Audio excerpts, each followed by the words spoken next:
Hey guys, welcome back to the channel. Welcome back to another video. I'm here with Tom from the Gooner Talk YouTube channel, and we are here to preview the massive London derby that is Chelsea Arsenal this weekend. Tom, thank you so freaking much for joining me on my channel. I really appreciate it. How's it going?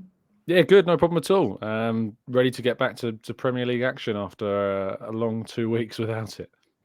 Yeah, and what a way to get back with this game, which is one of the biggest games of the season for these two clubs. I would think. I feel like Arsenal, one of Chelsea's toughest opponents. So getting into it straight away, Chelsea haven't had the best start of their season. We know that they didn't have the season that we would have wanted to last season. But how have you viewed Chelsea's season so far? Now 2 wins in a row. Could things be turning around for Maurizio Pochettino's side? Obviously, getting those wins was really important for Chelsea because, as you say, the season hasn't particularly started in a way that Chelsea fans would have wanted it to. I don't think.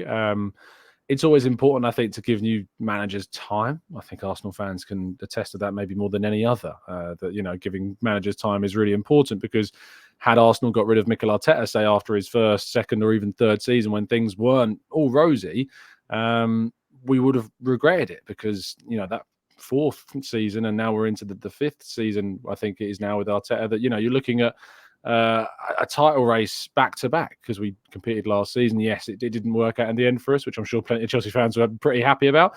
But this season, we look like we're going for it again and currently sit joint top of the table. We beat City, obviously, before the break as well in a really important game. And I think that Chelsea fans will look maybe at that and think, well, maybe we should be giving time to coaches to allow them to implement their philosophies and get the squad that they want. And if there's a club where you get what you want in regards to investment, I think we can both agree that Chelsea is a great place for managers to be able to get that. So certainly they should be giving him time. Yeah, I totally agree. It's something that we've seen over the past decade or 2 decades or so, that if Chelsea's managers aren't performing, if Chelsea aren't performing, it's really a chop and change approach and instant gratification. And I just don't think that that's going to work anymore. Chelsea have a really young side as well. So I've been preaching that it's going to take time. We're going to have some pretty highs and maybe some lows, and hopefully we'll start to stabilize in the next coming years. But I don't have super high expectations just yet because it is a very, very new squad. So going into this match, how are you feeling from an Arsenal perspective? I think Arsenal fans have got plenty of reasons to be optimistic and confident, not only because of the form that we've been in, but obviously the record that Arsenal have got recently at Chelsea is very, very good. The last season was, I think, a really important game for Arsenal at Chelsea because even though Arsenal's record to that point had been good with the 4-2 win with Saka and Nketiah scoring, and that I think that weird result that we got where I think it was Jorginho passed back ironically and allowed Smith Rowe to score off the back of Aubameyang, and then obviously the year before that was the Martinelli Kante infamous situation as well.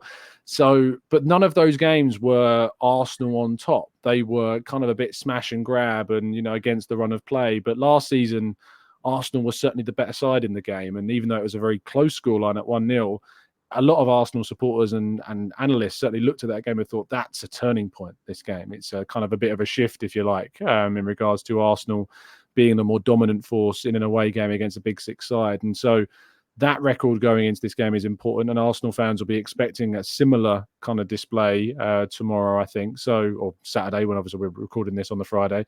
I think that it's obviously an important game from an Arsenal perspective to build upon the win against City and to keep that momentum going.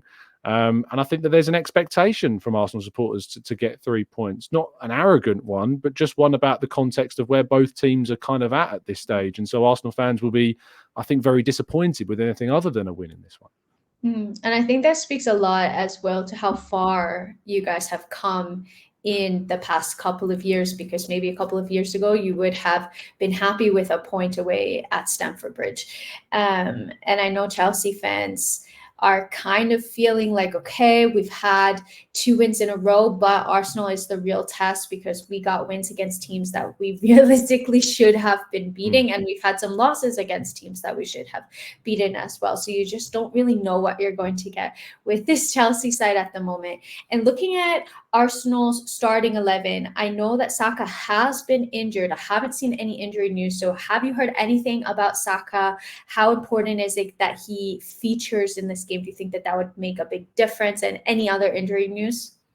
Yeah, there is optimism that Saka will be involved in this game, which may not be particularly great news from Chelsea perspective, but yeah, he should be in contention. Trossard as well was pulled out of the Belgium side, but he also is back in contention, and Saliba was pulled out of the French team, but he is also in contention. So Arsenal are in a very good place injury-wise, and certainly it could be the first time this season that, besides Jurriën Timber, of course, who was signed in the summer and sadly has been out with an ACL injury since the first game of the season, it could be the first time that Arsenal fans see what they would describe as maybe their best 11. So having, White, Saliba, Gabriel, Zinchenko, and then having in midfield Partey and Rice in the middle with Odegaard, and then Jesus to be able to partner Saka and Martinelli, because believe it or not, those three haven't actually played together once at all this season, because either Jesus has been out or Martinelli's been out or Saka's been out. So, they've not been able to play together once so far. So this could be a game where Arsenal see their best 11 for the foreseeable future. Yeah, I think that obviously gives you guys a big boost. Chelsea, don't know when we'll see our best 11. We have basically a full starting 11 of players out injured, which I don't think people are really talking about so much in the context of Chelsea's performances as well. I get it because we spent a lot of money. But one spot is that Reece James could potentially be back for this game. There's been some conflicting news. Some reports are saying that he's not going to be ready. He posted himself on Twitter that he was kind of hinting that he could be back for the Arsenal game. So that could be a massive injury boost for Chelsea if Reece James is fit. But other than that, no news from the Chelsea side. All of the typical injuries are pretty long-term, so we're not really expecting to see players. I know that there was a couple of I think Cole Palmer might have come off injured versus England, but I think it was precautionary. I think he should be totally fine. And nobody else other than the typical laundry list of injuries that we have. So I've gone and tried to do a Chelsea Arsenal combined 11, and it was extremely difficult. So I'm going to show you what I've come up with, and I'd love to just go through it. So then maybe I can edit this and we can talk through it and change things as we go along. It was really hard. So in goal, I put Sanchez because I feel like Raya has just been starting and he did win goal of the month. I feel like he's been saving Chelsea a lot. I know he's looked a bit suspect with some of his distribution recently. But what do you think about this? I think it's brave. Aaron, somewhere. I know. So I respect that.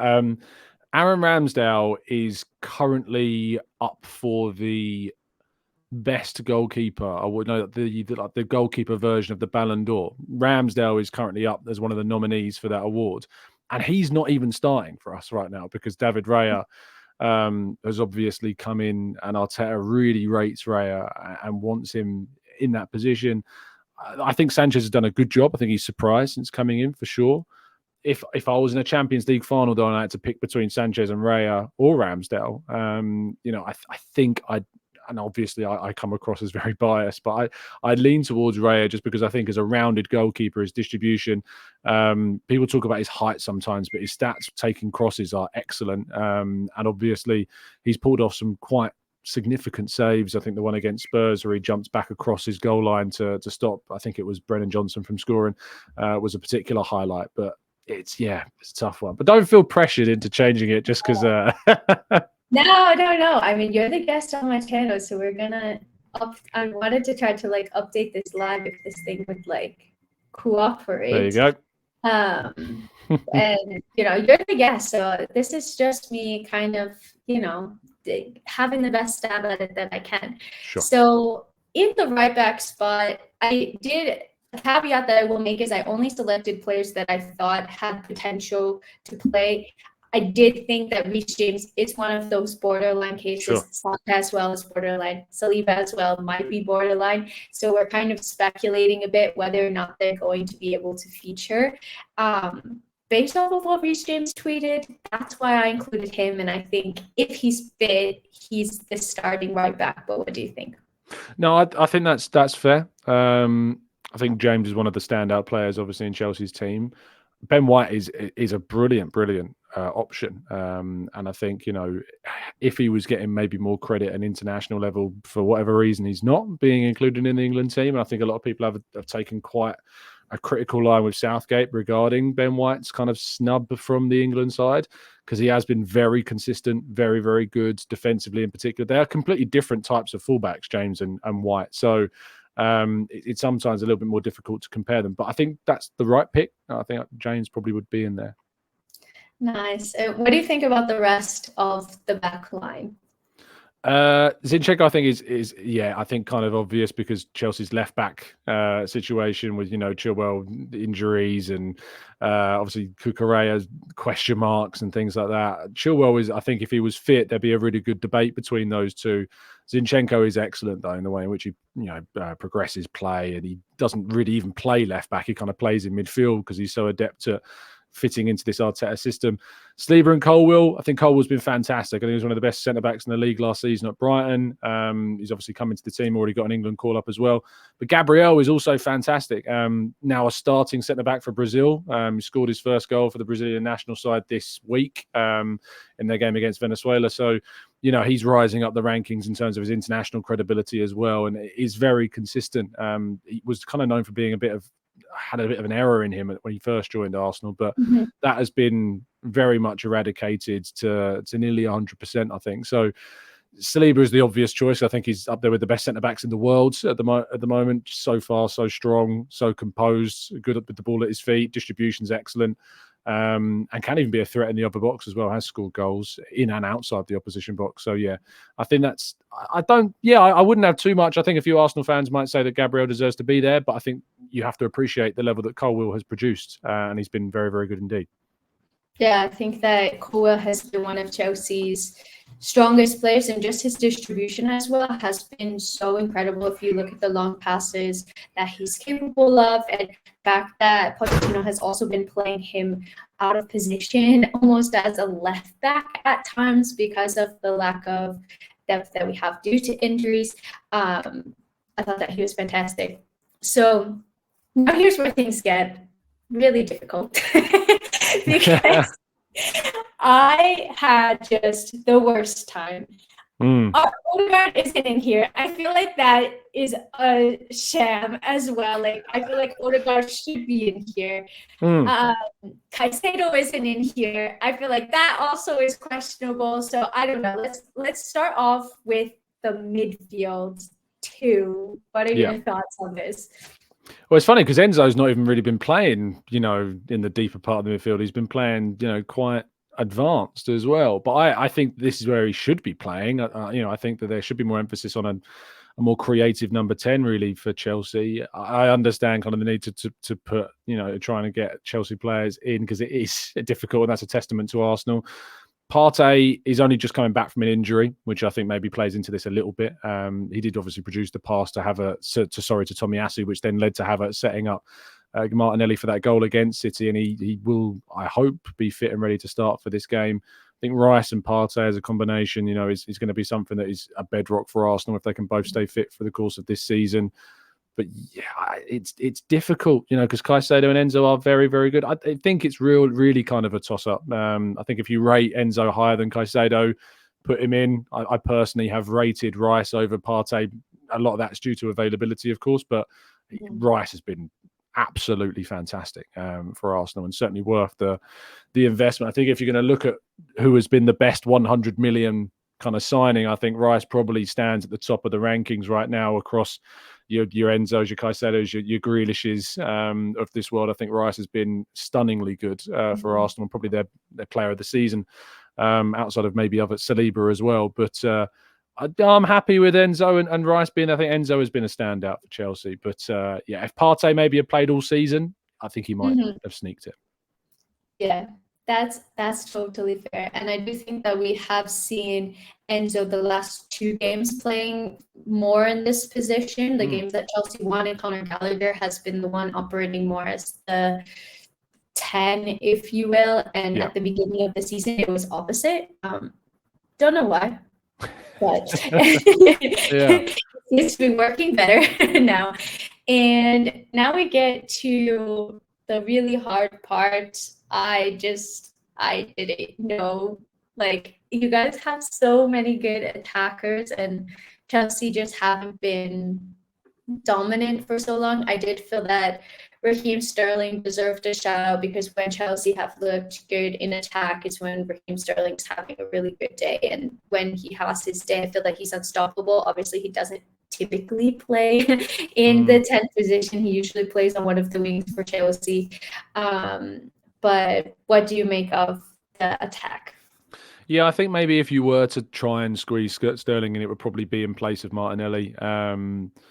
Because Martinelli obviously has had a period of time out with his own injury issues. He got injured in that game against Everton and only came back for the City game recently, which of course he did score the winning goal in, which is important. But recency bias, maybe. Yeah, maybe a little bit of recency bias there. So, because for me, Odegaard is a stunningly good footballer. Going to the games and having the privilege of being able to watch Arsenal every single week, he always stands out every single game as a player that is just, he does things that I don't know how he does them, but he just manages to pull them off. And when you've got a player like that in your team, that's also the captain, and I think has embodied a little bit of, if you could have Arteta on the field, it's effectively like having Arteta on the field. You basically got a coach on the field with Odegaard, because he just knows exactly what the manager wants. But yeah, there are games where there are question marks. I think certainly against big six teams, sometimes a lot of fans do question him.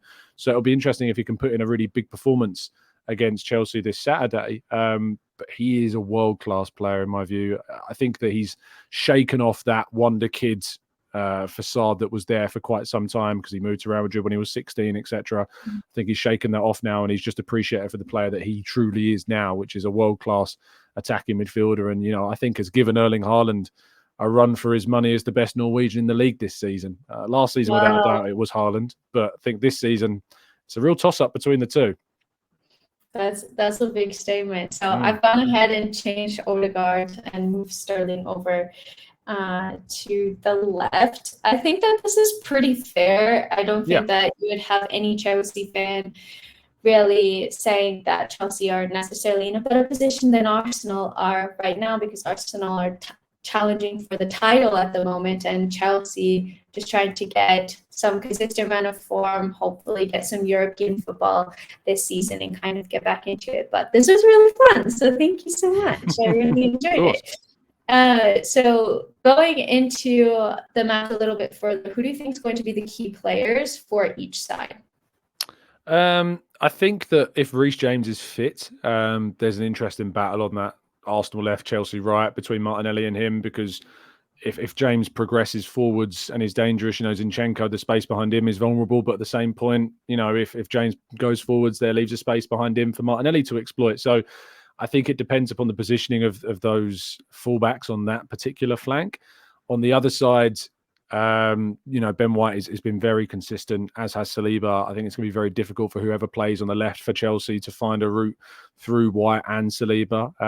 But there are opportunities. We saw against Fulham that there was a mistake, and Andreas Pereira obviously scored the kind of very strange goal that Ramsdale let in. So there are obviously still mistakes in Arsenal's team, because it's still relatively young. So you naturally expect mistakes, but with Partey and Rice potentially starting, Arsenal should be looking to dominate the midfield in particular. And yes, Enzo has been great. And yes, Caicedo should be there as well. But you look at the differences. I think that you look at Caicedo and Fernandes, they're more technical midfielders. And whilst I think Partey and Rice have their own technical positives, the power and presence that both of those bring to a midfield is really quite staggeringly threatening for oppositions to deal with. Against Man City in the Community Shield, it's the only other time that we've seen Rice and Partey start a game together. And, going toe-to-toe with City in that game, even though people would say it's a glorified friendly, but certainly the teams didn't treat it like that on the day.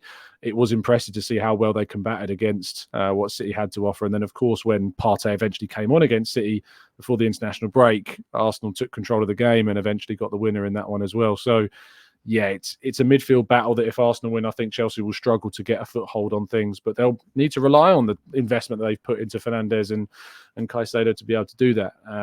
But yeah, the attackers, Chelsea do lack that number 9. You lack Christopher Nkunku. I think when he returns, he's going to be a really big plus, and it might change Chelsea's fortunes quite significantly when he does. But Gabriel Jesus last time at Stamford Bridge was really good. He didn't offer a goal or an assist in the game, but his performance outside of those, really measurable metrics, if you like, was very, very good, and certainly highlighted why we bought him. So if he reproduces that performance again, it would be very, very dangerous for Chelsea to have to deal with the amount of movement and fluidity in the Arsenal front line. Totally. We've seen that Chelsea do have some mistakes in them as well. Unfortunately, at least it's my perception that we've actually been playing pretty well for periods, but we haven't had a spell of like 90 minutes where we say, okay, we played well the entire 90 minutes. We tend to play well the first half or the second half, and we do have individual mistakes in us. And I feel like a lot of the times that we concede, it's not even so much because of the team, but maybe because of an individual error, which is really unfortunate as well. Totally agree with you that one of the key battles here is the midfield battle. Obviously, Caicedo is still kind of getting up to speed with Chelsea, didn't have a preseason. With us, I feel like he's been finding his feet more, especially in I think it was in the Burnley game that he had like the pre-assist for one of the goals, because he did a double tackle, won the ball back or something. So I feel like he's been improving after a bit of a shaky start to his Chelsea career. Enzo has been looking bright as well. And Chelsea need to score. Like, we just need to take our chances in front of goal, which is something that we haven't been doing so often. And if you look, I saw this stat on Twitter that was looking at like expected goals, and Chelsea actually have won every game on expected goals. And I know you can't take that into consideration. That it's not a good sign, though. But it's a positive sign, right? And it's showing that at least Chelsea are creating, and we just need to kind of get the shooting boots on. I think Cole Palmer, if he's fit, he'll probably start. I think that he's looked super impressive for Chelsea. A lot of people were questioning the signing of him in the summer, and he's been one of the most impressive players for us recently. So I'm excited to see what he could potentially do. And at the end of the day, it's going to be a massive test for this Chelsea side, because Arsenal's in fantastic form. Like you said, coming off of the win versus City. And the international break didn't come in a great place for Chelsea, because we were finally starting to gain some momentum. And then now it's all of a sudden been halted, and we have to kind of like get back into the mentality. And we have, I think, the worst set of fixtures I've ever seen for any team coming up as well. So just to tie things up, what's your score prediction for the match tomorrow? You're not going to like it, I'm afraid. I didn't think I would. It was on my preview show, I said 3-0 Arsenal. Oh, no.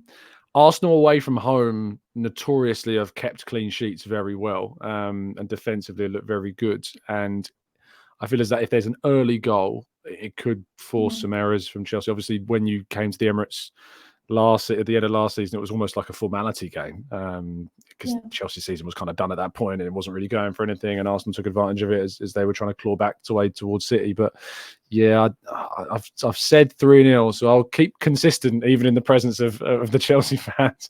But I'd be interested to see how it goes tomorrow. I'm really interested. I feel like it's gonna be like a super big score line or really small. Like, there's no in between. I don't know why. But thank you so much for joining me, Tom. Thank you so much for your analysis and insight. I really appreciate it. And let everybody know where they can find you. You can find me at TheGoonerTalk. You can also find my written work on football.london, where you can find Chelsea content as well with our writers over there, Scott Trotter and Bobby Vincent. So you can check us out over there. Amazing. So guys, I hope that you enjoyed this match preview video. If you did, make sure to follow Tom. Even though he's an Arsenal fan, he still deserves your follow and put out really amazing content. And while you're at it, maybe drop me a follow as well. If you like this video, drop it a like, comment what you think your score prediction is ahead of this match, and hope that you enjoy it. Have a great rest of your day, evening, whatever time you're watching this. And until next time, I'm out. Bye.